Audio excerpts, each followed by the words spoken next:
شب قدر اور اس کی تلاش۔ بسم اللہ الرحمن الرحیم۔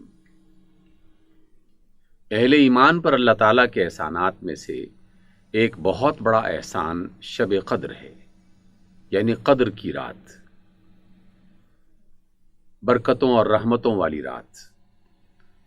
ایسی رات کی جس کے بارے میں رب کائنات خود فرماتے ہیں انا انزلناہ فی لیلۃ القدر، بے شک ہم نے اسے یعنی قرآن مجید کو شب قدر میں نازل کیا ہے۔ اللہ کا کلام یقیناً اس کائنات میں سب سے عظیم الشان نعمت اور سب سے عظیم الشان بات ہے۔ اللہ نے اپنے کلام کو نازل کرنے کے لیے جس شب کا انتخاب کیا اسے شب قدر کہا، اور پھر ایک ایسا اسلوب اختیار کیا تاکہ انسانوں کو یہ پتہ چل جائے کہ یہ شب کوئی عام شب نہیں ہے، یہ رات کوئی عام رات نہیں ہے، بلکہ انتہائی قدر و منزلت کی رات ہے۔ اللہ فرماتے ہیں وما ادراک ما لیلۃ القدر، تمہیں کیا اندازہ ہے کہ یہ لیلۃ القدر یعنی شب قدر کس قدر عظیم ہے۔ پھر اللہ رب العزت انسانی ذہن کو سامنے رکھتے ہوئے تاکہ بات اس کی سمجھ میں آ جائے ایک ہلکا سا اشارہ دیتے ہیں اور فرماتے ہیں کہ لیلۃ القدر خیر من الف شہر، کہ یہ شب قدر جو ہے 1000 مہینے سے زیادہ بہتر ہے۔ ناظرین محترم، آپ اور ہم سب یہ جانتے ہیں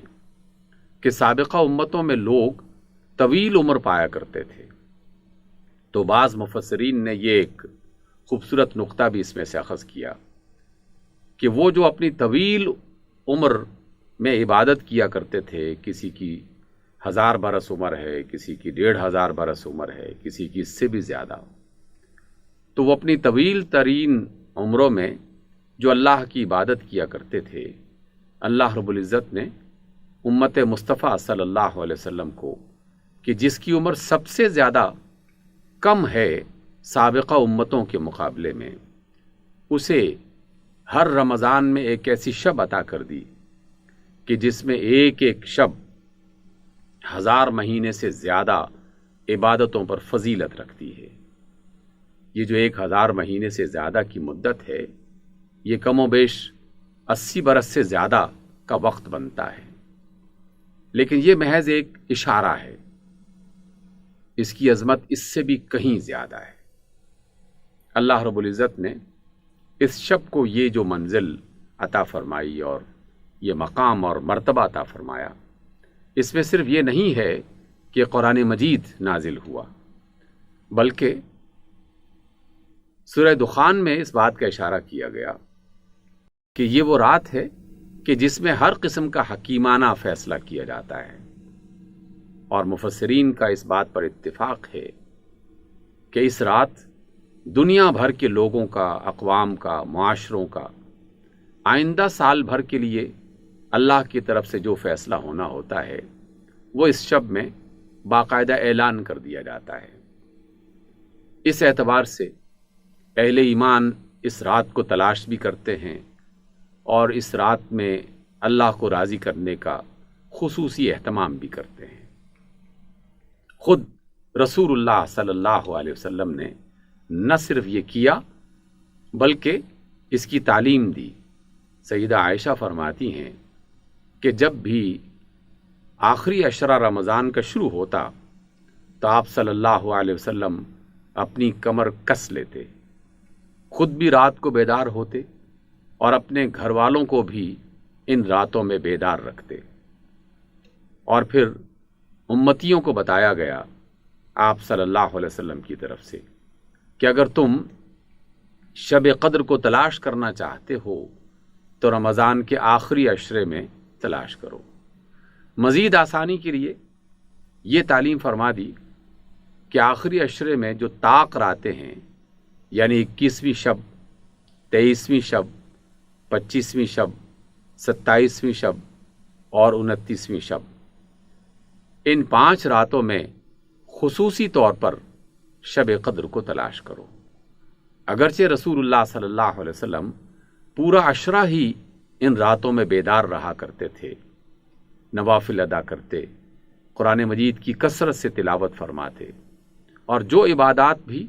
اللہ کی طرف سے انہیں بتائی گئی تھی ان عبادات کا اہتمام فرماتے، نہ صرف خود بلکہ اپنے گھر والوں کو بھی ان عبادات میں شریک کرتے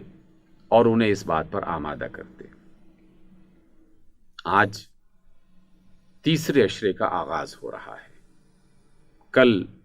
جمعہ کا دن ہوگا اور آج جمعرات ہے۔ اس اعتبار سے یہ جو 21ویں شب ہے، اسی میں ہی شب قدر کی تلاش شروع کر دی جائے اور اس رات کو اللہ کی عبادت میں، اس کے سامنے اپنی التجائے پیش کرنے میں، اس کی عبادت کرنے میں، اس کے کلام مجید کو زیادہ سے زیادہ تلاوت کرنے میں، اس کی آیات پر غور کرنے میں صرف کیا جائے۔ نہ صرف آپ خود یہ عبادت کریں بلکہ اپنے گھر والوں کو، تمام جو بچے ہیں گھر میں موجود، ان کو بھی اس عظیم الشان عبادت میں شامل کریں۔ پوری دنیا آج کل ایک بڑی مصیبت میں مبتلا ہے، گھروں میں قید ہو چکی ہے، تو یہ قید اپنے لیے باعث برکت بنا دیں۔ یہی وہ شب ہے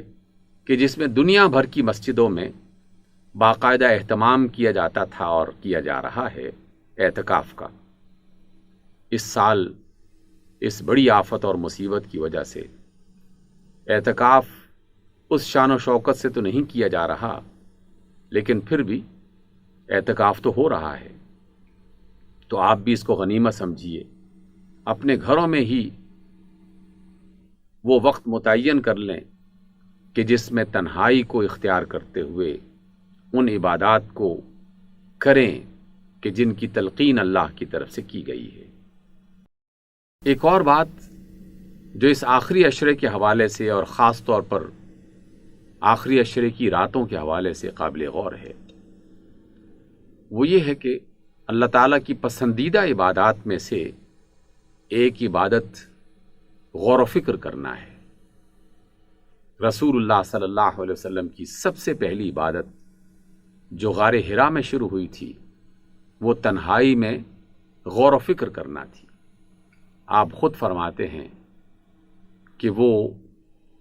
غار حرا میں بیٹھ کر غور فرمایا کرتے تھے۔ کس بات پر غور؟ یقیناً وہ سارے غور کے پہلو سامنے آتے ہیں جو مختلف سوالات کی شکل میں انسان کے سامنے رہنے چاہیے کہ میں کون ہوں، مجھے دنیا میں کیوں تخلیق کیا گیا ہے، اس زمین پر بسنے والے انسان غلط راہوں پہ کیوں چل رہے ہیں، بتوں کے سامنے سر کیوں جھکایا ہوا ہے، ظلم اور زیادتی کی زندگی کیوں بسر کر رہے ہیں، صراط مستقیم کیا ہے، صحیح راستہ کون سا ہے، کس راستے پر چلتے ہوئے ہم اللہ تعالیٰ کی رضا کو حاصل کر سکتے ہیں، دنیا میں وہ کون سا طرز عمل اختیار کریں کہ جس کی بنا پر ہمارا فیوچر، جسے ہم آخرت کہتے ہیں، وہ شاندار ہو جائے اور وہاں ہم ایک کامیاب انسان بن کے اللہ کے حضور پیش ہوں۔ یہ ساری باتیں غور کرنے کی ہیں، سوچنے کی ہیں، اور آخری عشرے میں خصوصی طور پر اس عظیم الشان عبادت کو اختیار کیا جائے۔ سیدنا عباس فرماتے ہیں کہ ایک گھڑی بھر کا سوچنا رات بھر کی عبادت کے مقابلے میں، یعنی نوافل وغیرہ کے ادا کرنے کے مقابلے میں زیادہ بہتر ہے۔ تو جنہیں اللہ رب العزت نے صلاحیت عطا کر رکھی ہے، وہ اپنے بارے میں، اپنی قوم کے بارے میں، اپنے گھر والوں کے بارے میں، جہاں اور بہت ساری باتیں سوچ رہے ہوتے ہیں کہ کیا کھائیں گے، کیا پہنیں گے، اگلے بہت سارے کام کس طرح کیے جائیں گے، اسی طرح اس سوچ کو بھی شامل کر لیا جائے کہ ہم اس دنیا میں اللہ کی عبادت اور اللہ کے رسول صلی اللہ علیہ وسلم سے محبت کا راستہ کس طرح اختیار کر سکتے ہیں، وہ کون سے ایسے کام ہیں جو ہمیں کرنے چاہیے تھے لیکن ہم نہیں کر پا رہے یا ہم نے نہیں کیے، اور وہ کون سے ایسے کام تھے اور ہیں جو ہمیں نہیں کرنے چاہیے تھے، لیکن غفلت کی بنا پر کسی اور وجہ سے وہ کرتے رہے، یہ سب باتیں قابل غور ہیں۔ یہ شب قدر کی جتنی بھی صورتیں ہوں گی، 21ویں، 23ویں اور 25 اور 27 اور 29 کے ان تمام ایام میں ان کی راتوں کو زندہ کر دیں، اپنے گھروں میں خیر و برکت کو عام کریں، اپنے اللہ کو راضی کرنے کی کوشش کریں، تلاوت کلام مجید اور فہم قرآن مجید اس کی مجالس کا انعقاد اپنے گھروں میں کریں، گھر کے سارے افراد مل کے بیٹھ جایا کریں، کچھ وقت محض اس کام کے لیے صرف کر دیں کہ کوئی بھی فرد بڑا ہو یا چھوٹا جو قرآن مجید کی تفسیر پڑھ سکتا ہو، اس کا ترجمہ پڑھ سکتا ہو، تو تمام لوگ فہم قرآن کی اس مجلس کو اپنے گھر میں منعقد کریں۔ اور یقیناً بیشتر گھروں میں یہ گنجائش موجود ہوگی